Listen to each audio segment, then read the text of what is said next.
ಕೊಡ್ತೀನಿ. 1 March 2025ಕ್ಕೆ second PUC ಕನ್ನಡದಲ್ಲಿ ವಾರ್ಷಿಕ ಪರೀಕ್ಷೆ 1 ನಡೀತಾ ಇದೆ. ದ್ವಿತೀಯ PUC ಅವರಿಗಾಗಿ ಆಲ್ರೆಡಿ ನಾನು ಇಲ್ಲಿಯವರೆಗೆ ಕನ್ನಡದಲ್ಲಿ 3 ಕ್ವಶನ್ ಪೇಪರ್ನ ಕೀ ಆನ್ಸರ್ ಒಂದಿಗೆ ಸಾಲ್ವ್ ಮಾಡಿದ್ದೀನಿ. ತಪ್ಪದೆ ನೋಡಿ. ಇವತ್ತು ಪದ್ಯಭಾಗದಿಂದ ಬರ್ತಕ್ಕಂಥ ಮಲ್ಟಿಪಲ್ ಚಾಯ್ಸ್ ಕ್ವಶನ್ಸ್ ಆಗಿರ್ಬೋದು ಮತ್ತು ಹೊಂದಿಸಿ ಬರೆಯಿರಿ ಅಂದರೆ ಬಹು ಆಯ್ಕೆ ಪ್ರಶ್ನೆಗಳು ಮತ್ತು ಹೊಂದಿಸಿ ಬರೆಯಿರಿ ಪ್ರಶ್ನೆಗಳನ್ನು ನೋಡೋಣ. ಇಷ್ಟು ಬಿಟ್ಟರೆ ನಿಮಗೆ ಬೇರೆ ಯಾವುದೇ ಬರೋದಿಲ್ಲ. ಇದೇ ತರನಾಗಿರ್ತಕ್ಕಂಥ ಇನ್ನೂ ಹೆಚ್ಚಿನ ವಿಡಿಯೋಗಳನ್ನು ನಾವು ಪೋಸ್ಟ್ ಮಾಡ್ತೀವಿ. ಜಸ್ಟ್ ನೀವು ವಿಡಿಯೋಗಳನ್ನು ಲೈಕ್ ಮಾಡಬೇಕು, ನಿಮ್ಮ ಗೆಳೆಯರಿಗೆ ಶೇರ್ ಮಾಡೋದನ್ನು ಮಾತ್ರ ಮರೆಯಬಾರದು. ಹೆಚ್ಚಿನ ವಿಡಿಯೋಗಳು ನಮ್ಮ ಯೂಟ್ಯೂಬ್ ಚಾನಲಲ್ಲಿ ಸಿಗ್ತವೆ. ಎಲ್ಲ ವಿಷಯಗಳಿಗೆ ಸಂಬಂಧಪಟ್ಟಂತೆ ಕೊಡ್ತಾ ಹೋಗ್ತೀವಿ. ಸೊ ದಯಮಾಡಿ ಲೈಕ್, ಶೇರ್, ಸಬ್ಸ್ಕ್ರೈಬ್ ಮಾಡೋದನ್ನು ಮಾತ್ರ ಮರೆಯದಿರಿ. ಸೊ ಮೊದಲ ಪದ್ಯಪಾಠ ಕದಡಿದ ಸಲಿಲಂ ತಿಳಿ ಬಂದದೆ ಪದ್ಯಪಾಠದಿಂದ ಬರುವ ಬಹು ಆಯ್ಕೆ ಪ್ರಶ್ನೆಗಳು. ರಾವಣನ ಎದುರು ಪ್ರತ್ಯಕ್ಷವಾದ ವಿದ್ಯಾದೇವತೆ ಯಾರು? ಬಹುರೂಪಿಣಿ ವಿದ್ಯೆ. ಯಾರನ್ನ ಕೊಲ್ಲುವುದಿಲ್ಲವೆಂದು ವಿದ್ಯಾದೇವತೆ ಹೇಳಿತು? ರಾಮಲಕ್ಷ್ಮಣರನ್ನ. ಮಯತನುಜ ಎಂದರೆ ಯಾರು? ಮಂಡೋದರಿ. ಸೀತೆಯನ್ನ ರಾವಣ ಎಲ್ಲಿರಿಸಿದನು? ಪ್ರಮದವನದಲ್ಲಿ. ರಾವಣನ ಆಗಮವನ್ನ ಸೀತೆಗೆ ತೋರಿದವರು ಯಾರು? ಖಚರಕಾಂತಿಯರು. ಸೀತೆ ಯಾವುದನ್ನ ಹುಲ್ಲಿಗೆ ಸಮಾನವೆಂದು ಭಾವಿಸಿದಳು? ರಾವಣನ ರೂಪವನ್ನ. ಸೀತೆ ರಾವಣನ ಏನೆಂದು ಬೇಡಿಕೊಂಡಳು? ರಾಮನ ಆಯಸ್ಸು ಪ್ರಾಣ ಇರುವವರೆಗೂ ನೀನಿಲ್ಲಿ ಬಾರದಿರು. ರಾವಣನಿಗೆ ಯಾರ ಬಗ್ಗೆ ವೈರಾಗ್ಯ ಮೂಡಿತು ಅಂತ ಕೇಳಿದರೆ so the answer is yes, Sita. ಇನ್ನು ವಿಭೀಷಣ ಯಾರು ಅಂತ ಕೇಳಿದ್ರು. ಸೊ ವಿಭೀಷಣ ರಾವಣನ ತಮ್ಮ. ಸೌಮಿತ್ರಿ ಅಂದರೆ ಯಾರು? ಸೌಮಿತ್ರಿ ಅಂದರೆ ಲಕ್ಷ್ಮಣ.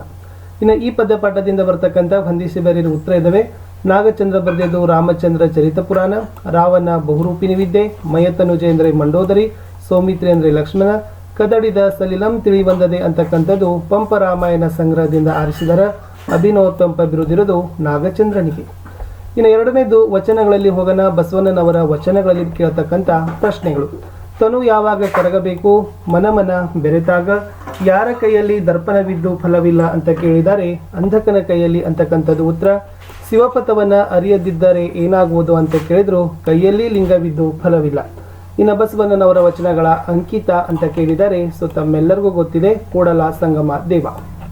ಇನ್ನು ಇಲ್ಲಿಂದ ಬರ್ತಕ್ಕಂಥ ಹೊಂದಿಸಿ ಬರೆಯುವ ಪ್ರಶ್ನೆಗಳಲ್ಲಿ ಬಸವಣ್ಣ ಭಕ್ತಿ ಭಂಡಾರಿ, ಕೂಡಲ ಸಂಗಮ ದೇವ ಬಸವಣ್ಣ. ವಚನಗಳು ಶಿವಶರಣರ ಸಮಗ್ರ ವಚನ ಸಂಪುಟ.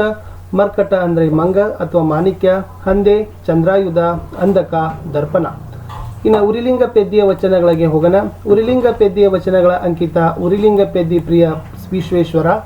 ಯಾವುದರಿಂದ ಪರಿಮಳ ಅರಿಯಬಹುದು? ಪುಷ್ಪದಿಂದ. ಯಾರು ಅನ್ಯಲಿಂಗವನ್ನು ನೆನೆಯುವುದಿಲ್ಲ? ಮಂಗಳಲಿಂಗನ ಅಂಗದ ಮೇಲೆ ಇರುವವನು ಅಂತಕ್ಕಂಥದ್ದು ಉತ್ತರ. ಗುರು ಹೇಗೆ ವರ್ತಿಸಬಾರದು? ಲಘುವಾಗಿ ವರ್ತಿಸಬಾರದು ಅಂತ ಬರ್ತದೆ. ಇನ್ನು ಹೊಂದಿಸಿ ಬರೆಯದಲ್ಲಿ ಉರಿಲಿಂಗ ಪೆದ್ದಿ ಪ್ರಿಯ ವಿಶ್ವೇಶ್ವರ ಅಂತ ಬರ್ತದೆ. ಇನ್ನು ವಚನಗಳು ಇದು ಕೂಡ ಶಿವಶರಣರ ಸಮಗ್ರ ವಚನ ಸಂಪುಟ. ಪುಷ್ಪ ಇದು ಬರ್ತದೆ ಏನಪ್ಪಾ ಅಂತಂದ್ರೆ ಪರಿಮಳ ಅಂತಕ್ಕಂಥದ್ದು ಬರ್ತದೆ. ಇನ್ನು ನೆಕ್ಸ್ಟ್ ಏನು ಕೇಳಿದ್ದಾರೆ ಅಂತಂದ್ರೆ ಇಲ್ಲಿ ಇನ್ನಷ್ಟು ಪ್ರಶ್ನೆಗಳನ್ನ ಕೊಟ್ಟಿದ್ದಾರೆ. ಸೂರ್ಯ ಹಗಲು, ದೀಪ ಬೆಳಕು. ಇನ್ನೂ ಹುಟ್ಟದೇ ಇರಲಿ ನಾರಿಯರನ್ನು ಒಲ್ಲುವಂತಕ್ಕಂಥ 3ನೇ ಪದ್ಯಪಾಠದಲ್ಲಿ ಧರ್ಮರಾಯನಿಗೆ ಎಂಥ ಗರೆ ಹೊಡೆದಿದೆ? ಧರ್ಮಕ್ಷಮೆಯ ಗರ. ಅನ್ನನಾಜ್ಞೆಯಲ್ಲಿ ಭ್ರಮಿತನಾದವನು ಯಾರು? ಅರ್ಜುನ. ಪಾಂಚಾಲನೆಂದರೆ ಯಾರು? ದ್ರೌಪದಿ. ರಾಜ್ಯಸಭೆಯೊಳಗೆ ದ್ರೌಪದಿಯನ್ನ ಒದೆದವರು ಯಾರು ಅಂತ ಕೇಳಿದ್ರು ಕೀಚಕ. ಇನ್ನು ಯಾರನ್ನ ಯಮಲೋಕಕ್ಕೆ ಕಳಿಸಲು ದ್ರೌಪದಿ ಭೀಮನನ್ನ ಹೇಳ್ತಾಳೆ ಅಂತ ಕೇಳಿದ್ರು ಕೀಚಕನನ್ನ. ಗಂಡರೋ ನೀವು ಭಂಡರೋ ಎಂದು ಕೇಳಿದವರಾರು? ದ್ರೌಪದಿ. ಇನ್ನೂ ಹುಟ್ಟದೇ ಇರಲಿ ನಾರಿಯರೆನ್ನವಳು ಎಂದವರು ದ್ರೌಪದಿ. ಅರಣ್ಯವಾಸವಿದ್ದಾಗ ದ್ರೌಪದಿಯನ್ನ ಎಳೆದವರು ಯಾರು? ಸೈಂಧವ ಅಂತಕ್ಕಂಥದ್ದು ಉತ್ತರ ಬರ್ತದೆ. ಇನ್ನು ಮನದೊಳಗೆ ಹಗೆಗಳನ್ನು ಹಿಂಡಿದವರಾರು ಅಂತ ಕೇಳಿದ್ರು ಭೀಮ. ಯಾರ ಬಸುರನ್ನ ಬಗೆಯುವುದಾಗಿ ಭೀಮ ಹೇಳ್ತಾನೆ? ಕೀಚಕನ ಬಸುರನ್ನ ಅಂತ ಬರೀಬೇಕು. ಇನ್ನು ಈ ಪದ್ಯಪಾಠದಲ್ಲಿ ಬರ್ತಕ್ಕಂಥ ಹೊಂದಿಸಿ ಬರೀರಿ. ಇನ್ನೂ ಹುಟ್ಟದೇ ಇರಲಿ ನಾರಿಯರನ್ನೋಲು ಕುಮಾರವ್ಯಾಸ. ಕುಮಾರವ್ಯಾಸ ಬರೆದದ್ದು ಕರ್ನಾಟ ಭಾರತ ಕಥಾಮಂಜರಿ. ಪಾಂಚಾಲನಂದನಿ ದ್ರೌಪದಿ. ಯಮಸುತ ಅಂದರೆ ಧರ್ಮರಾಯ. ಪಗೆಯಂ ಬಾಲಕನೆಂಬರಿ ಅಂತಕ್ಕಂಥ ಪದ್ಯಪಾಠಕ್ಕೆ ಹೋಗೋಣ. ಹಲವು ಹಳ್ಳಗಳು ಸೇರಿ ಏನಾಗುತ್ತವೆ? ಸಮುದ್ರ. ನಿಷ್ಪ್ರಯೋಜಕನಾದ ಮಗ ಯಾರು? ಮುಪ್ಪಿನಲ್ಲಾಗದವನು. ಹಗೆಯನ್ನ ಏನೆಂದು ಉಪೇಕ್ಷಿಸಬಾರದೆಂದು ಸೋಮನಾಥ ಹೇಳಿದ ಬಾಲಕನನ್ನ. ವೀರನಾದವನನ್ನು ಏನನ್ನು ಬಲ್ಲವರಾಗಿರಬೇಕೆಂದು ಸೋಮನಾಥ ಹೇಳಿದ್ದಾನೆ? ಹಿರಿಯ ಬಲ್ಲವನು ಅನ್ನೋದು ಉತ್ತರ.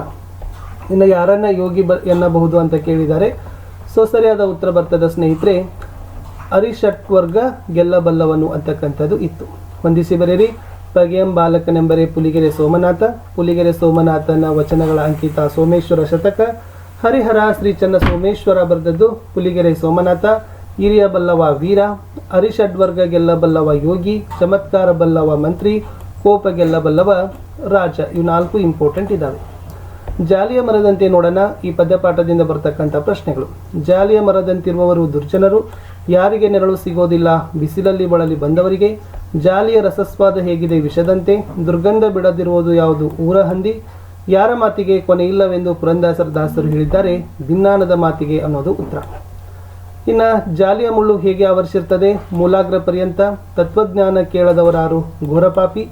ಇನ್ನು ಹೊಂದಿಸಿ ಬರೀರಿ ನೋಡೋಣ. ಇಲ್ಲಿಂದ ಬಹಳ ಕೇಳಿದಾರ. ಜಾಲಿಯ ಮರದಂತೆ ಪುರಂದರದಾಸರು ಅಂತಕ್ಕಂಥದ್ದು ಉತ್ತರ ಬರ್ತದೆ. ಓಕೆನಾ. ನೆಕ್ಸ್ಟ್ ಬರ್ತಕ್ಕಂಥದ್ದು ಪುರಂದರ ವಿಠಲ ಪುರಂದರದಾಸ, ಶ್ರೀನಿವಾಸ ನಾಯಕ ಪುರಂದರದಾಸ, ಪುರಂದರದಾಸರು ಕೀರ್ತನೆ ಸಾಹಿತ್ಯ. ಪುರಂದರದಾಸ ಸಾಹಿತ್ಯ ದರ್ಶನ ಜಾಲಿಯ ಮರದಂತೆ, ಜಾಲಿಯ ಮರದಂತೆ ದುರ್ಜನರು, ಘೋರ ಪಾಪಿಗಳು, ತತ್ವಜ್ಞಾನ ಕೇಳದವರು ಅಂತ ಬರ್ತದೆ. ಹಬ್ಬಲಿನ್ ರಸಬಳ್ಳಿ ಅಂತ ಇದೆ. ಉತ್ತಮರ ಗೆಳೆತನ ಹೇಗಿರಬೇಕು, ಪುತ್ತಳಿ ಬಂಗಾರದಂತೆ. ಮಂದಿ ಮಕ್ಕಳೊಂದಿಗೆ ಹೇಗಿರಬೇಕು, ಚಂದಾಗೊಂದಿರಬೇಕು. ಎಂಥ ನೆರೆವರು ಇರಬೇಕು, ಬುದ್ಧಿವಂತ. ಬ್ಯಾಸಗಿ ದಿವಸಕ್ಕೆ ಯಾವ ಮರ ತಂಪು, ಬೇವಿನ ಮರ ತಂಪು. ತಾಯಿಯನ್ನು ಯಾವುದಕ್ಕೆ ಹೋಲಿಸಲಾಗಿದೆ, ಜ್ಯೋತಿಗೆ ಹೋಲಿಸಲಾಗಿದೆ ಅಂತ ಇತ್ತು. ನೆಕ್ಸ್ಟ್ ಇನ್ನೂ ಪ್ರಶ್ನೆಗಳಿದ್ದಾವೆ. ಹೆಣ್ಣು ಮಕ್ಕಳ ದುಃಖವನ್ನು ಬಲ್ಲವರು ಯಾರು, ತಾಯಿ.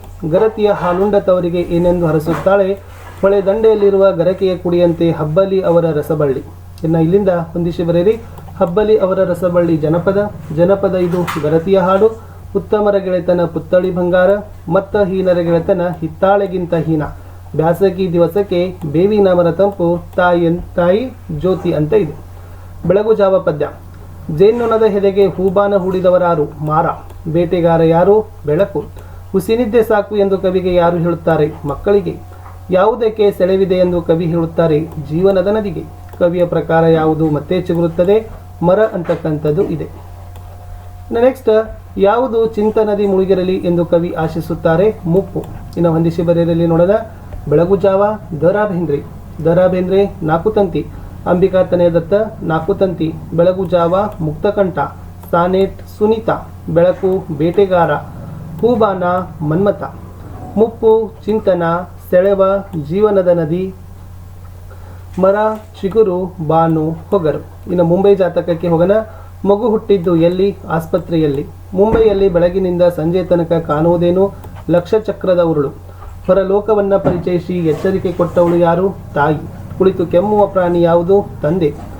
ತಾನಾಗಿ ಕಲಿತದ್ದು ಏನು, ಎಸ್ ಬಸ್ ಸ್ಟಾಪಿನಲ್ಲಿ ಬಣ್ಣಗಳ ಕಡೆಗೆ ಕಣ್ಣಾಡಿಸೋದು ಅಂತ ಇದೆ. ಸೊ ಇದು ಕೂಡ ಏನಾಗಿತ್ತಪ್ಪ ಅಂದರೆ ಇಂಪಾರ್ಟೆಂಟ್ ಆಗಿರ್ತಕ್ಕಂಥ ಬಹುಆಯ್ಕೆ ಪ್ರಶ್ನೆಗಳು ಪದ್ಯಪಾಠದ್ದು ಇತ್ತು.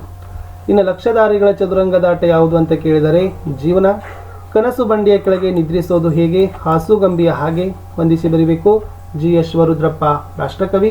ಮುಂಬೈ ಜಾತಕ ಜಿ ಎಸ್ ಶಿವರುದ್ರಪ್ಪ. ತೆರೆದ ದಾರಿ ಮುಂಬೈ ಜಾತಕ. ಹೊರಲೋಕ ಪರಿಚಯಿಸಿ ಎಚ್ಚರಿಕೆ ಕೊಟ್ಟವಳು ತಾಯಿ.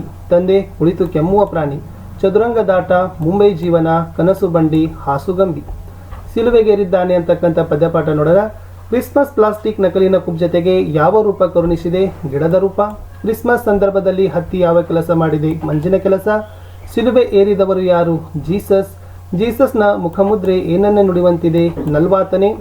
ಜೀಸಸ್ನ ಸಿಲುವೆಗೇರಿದವರು ಯಾರು ವಕಾಲತ್ತು ನಡೆಸಿದವರಾಗಿದ್ದಾರೆ, ಬರಬ್ಬನ ಅಂತಕ್ಕಂಥದ್ದು ಇದೆ. ಅದು ಸ್ವಲ್ಪ ನೋಡ್ಕೊಡ್ರಿ. ಇನ್ನು ಏನು ಬಂದೇ ತೀರುತ್ತದೆ ಎಂಬ ನಂಬಿಕೆಯಲ್ಲಿ ಜೀಸಸ್ ಸಿಲುಬೆಗೇರಿದ್ದಾನೆ, ದೈವಿ ರಾಜ್ಯ. ಕವಿಗಳ ಪ್ರಕಾರ ತಿಂಗಳಿಗೊಂದು ಸಲವೂ ದೀಪ ಹಚ್ಚದ ಸ್ಥಳ ಯಾವುದು, ದಲಿತವಾಸದ ಸೋಗೆ ಬಿಲಗಳು ಅಂತಕ್ಕಂಥದ್ದಿದೆ. ಇನ್ನು ಯಾರ ಕಂಬನಿಯೊರಸಿ ಜೀಸಸ್ ದಿನನಿತ್ಯ ಸಿಲುಬೆಗೇರಿದ್ದಾನೆ, ಶೋಷಿತರ ಕಂಬರಿಯನ್ನೊರಸಿ ಅಂತಕ್ಕಂಥದ್ದು ಉತ್ತರ ಇತ್ತು. ಹೊಂದಿಸಿ ಬರೀರಿ. ಕೆ ಎಸ್ ನಿಸಾರ್ ಅಹಮದ ಸಿಲುಬೆಗೇರಿದ್ದಾನೆ. ವೃತ್ತಿಪರ ಕವನಗಳು ಕೆ ಎಸ್ ನಿಸಾರ್ ಅಹಮದ್. ಕೊಲೆಗಡುಕ ಬರಬ್ಬ. ಹತ್ತಿ ಮಂಜಿನ ರೂಪ. ಜೀಸಸ್ ದೈವಿ ರಾಜ್ಯ ಅಂತ ಇತ್ತು. ಮುಂದಿನ ಪದ್ಯಪಾಠಕ್ಕೆ ಹೋಗೋಣ. ಒಂದು ಹೂ ಹೆಚ್ಚಿಗೆ ಇಡುತ್ತೀನಿ ಅಂತ ಇದೆ. ಮುದುಕಿಯ ಭಯಕ್ಕೆ ಕಾರಣವೇನು, ಫೋನ್ ಜನಗಡುತ್ತಿದೆ. ಸೊಸೆ ಏನೆನ್ನುವಳು, ಮಗ ಗದರ್ವನು. ಮುದುಕಿಗೆ ಯಾರಿಂದ ಫೋನ್ ಕರೆ ಬಂದಿತ್ತು, ಮುದುಕನಿಂದ. ಮುದುಕ ಇರುವುದೆಲ್ಲಿ ಅಂತ ಕೇಳಿದರೆ, ಸೊ ಮುದುಕ ಇರ್ತಕ್ಕಂಥ ಸ್ಥಳ ಯಾವುದಪ್ಪ ಅಂದರೆ ಅದು ಬಂದ್ಬಿಟ್ಟು ಅಸ್ಸಾಂ. ಮೊಮ್ಮಗಳು ಏನು ಮಾಡುತ್ತಿದ್ದಳು ಅಂತ ಕೇಳಿದರೆ, ಕಂಪ್ಯೂಟರಿನ ಮುಂದೆ ಮೂಜಗವನ್ನೇ ಆಹ್ವಾನಿಸಿ ಕುಳಿತಿದ್ದಳು ಅಂತಕ್ಕಂಥದ್ದು ಇತ್ತು. ಇನ್ನು ಮುದುಕಿ ಯಾವ ದೇವರಿಗೆ ಹರಕೆ ಹೊತ್ತಿದ್ದಳು, ಗುಟ್ಟೆ ಮಲ್ಲಪ್ಪನಿಗೆ. ಹೊಂದಿಸಿ ಬರೆಯಿರಿ. ಲಲಿತಾ ಸಿದ್ದಬಸವಯ್ಯ. ಒಂದು ಹೂ ಹೆಚ್ಚಿಗೆ ಇಡುತ್ತೀನಿ. ಒಂದು ಹೂ ಹೆಚ್ಚಿಗೆ ಇಡುತ್ತೀನಿ ಕವಿತೆ 2008. ಮುದುಕ ಅಸ್ಸಾಂ, ಮೊಮ್ಮಗಳು ಕಂಪ್ಯೂಟರ್. ಮುದುಕಿಯ ಪ್ರಾರ್ಥನೆ ಗುಟ್ಟೆ ಮಲ್ಲಪ್ಪ. ಗುಟ್ಟೆ ಮಲ್ಲಪ್ಪ ಒಂದು ಹೂ ಹೆಚ್ಚಿಗೆ ಇಡುತ್ತೇನೆ. ಹತ್ತಿ ಚಿತ್ತ ಮತ್ತು ಅಂತ ಇದೆ. ಎಣ್ಣೆಯಲ್ಲಿ ನೆನೆದ ಬತ್ತಿ ಹೇಗೆ ಕಾಣುತ್ತದೆ? ಮಿಂದು ಮಡಿಯುಟ್ಟ ಭಕ್ತನಂತೆ. ಚಿತ್ತವನ್ನ ಯಾವುದಕ್ಕೆ ಹೋಲಿಸಲಾಗಿದೆ? ಹತ್ತಿಯ ಬೀಜ. ಅನಾಥ ಭಾವವನ್ನು ಸೂಚಿಸೋ ಪದ ಯಾವುದು? ಅಮ್ಮನಿದ್ದು ಬಾಟಲಿ ಹಾಲಿಗೆ ಬಾಯ್ದೊಡುವ ಮಗು ಅಂತಕ್ಕದ್ದನ್ನ ಉತ್ತರ ಇತ್ತು. ಇನ್ನು ಹತ್ತಿಯ ಬೀಜಕ್ಕೆ ಯಾವುದು ತಪ್ಪದ ಮಾರ್ಗ? ಬೆಣ್ಣೆಯಾಗುವ ಕರ್ಮ. ವ್ಯರ್ಥವಲ್ಲದ ಕೆಲಸವು ಯಾವುದು? ಬತ್ತಿ ಒಸೆಯುವ ಕೆಲಸ. ವಂದಿಸಿ ಬರೆದಿದ್ದೀವಿ. ಹತ್ತಿ ಚಿತ್ತ ಮತ್ತು ಟಿ ಯಲ್ಲಪ್ಪ. ಟಿ ಯಲ್ಲಪ್ಪ ಚಿಟ್ಟೆ ಮತ್ತು ಜೀವಯಾನ. ಹಚ್ಚಿಟ್ಟ ಹಣತೆ, ಮಿಂದು ಮಡಿಯುಟ್ಟ ಭಕ್ತ, ಬಾಟಲಿ ಹಾಲು, ಅನಾಥ ಭಾವ, ಹತ್ತಿಯ ಬೀಜ, ಬೆಣ್ಣೆಯಾಗೋ ಕರ್ಮ. ಒಮ್ಮೆ ನಗುತ್ತೇವೆ ನೋಡೋಣ. ದನಗಳಿಗೆ ಏನಿಲ್ಲ ಅಂತ ಕೇಳಿದ್ದಾರೆ. ಸೊ ದನಗಳಿಗೆ ಮೇವಿಲ್ಲ ಅಂತಕ್ಕಂಥದ್ದು ಆಯ್ಕೆ ಇತ್ತು. ಇನ್ನು ಜನರಿಗೆ ಯಾವುದಕ್ಕೆ ಗತಿ ಇಲ್ಲ? ನೀರು ಗಂಜಿಗೂ. ಕವಯಿತ್ರಿ ಯಾರಲ್ಲಿ ಮೊರೆ ಇಡುತ್ತಾರೆ? ನಂಬಿರದ ದೇವರಲ್ಲಿ. ಕವಯಿತ್ರಿ ಯಾವುದರಲ್ಲಿ ಧಿಕ್ಕಾರವಿರಲಿ ಎನ್ನುತ್ತಾರೆ? ದೀನ ದಲಿತನಕ್ಕೆ. ಜನರನ್ನ ಯಾವುದರಿಂದ ಪಾರು ಮಾಡುತ್ತೇನೆಂದು ಕವಯಿತ್ರಿ ಹೇಳಿದ್ದಾರೆ? ಹೊಗೆಯಿಂದ. ವಂದಿಸಿ ಬರೆದಿದ್ದೀವಿ. ಎಸ್, ಒಮ್ಮೆ ನಗುತ್ತೇವೆ ಸುಕನ್ಯಾ ಮಾರುತಿ. ನಾನೆಂಬ ಮಾಯೆ, ಒಮ್ಮೆ ನಗುತ್ತೇವೆ. ಇಷ್ಟು ಪದ್ಯಪಾಠ